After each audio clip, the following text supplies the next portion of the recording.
With the car safely supported, remove the 6 8mm nuts, red arrows, holding the engine tray in place, and remove the tray.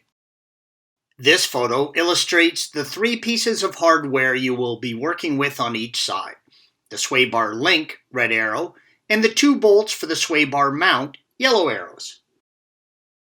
You will need to remove the lower link from where it attaches to the sway bar by holding the large nut with a 16mm wrench, yellow arrow, and turning the smaller inner bolt with a 7mm, red arrow, and push the link out of the sway bar.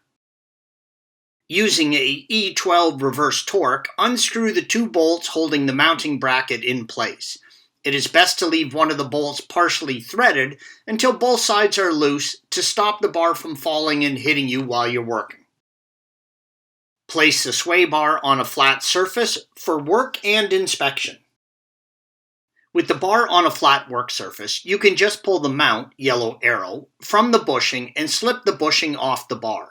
The bushing, red arrow, will have a slit in them to allow you to remove them.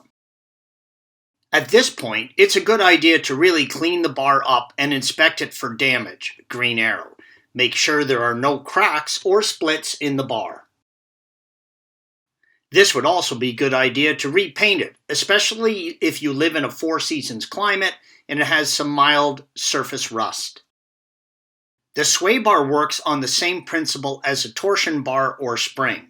Some mild surface rust can be cleaned off and repainted, but if the bar has serious rust, it will weaken the integrity of the bar and needs to be replaced. Installation is the reverse of removal. Thanks for watching. Click here to view the original article along with hundreds of other DIY content for your car.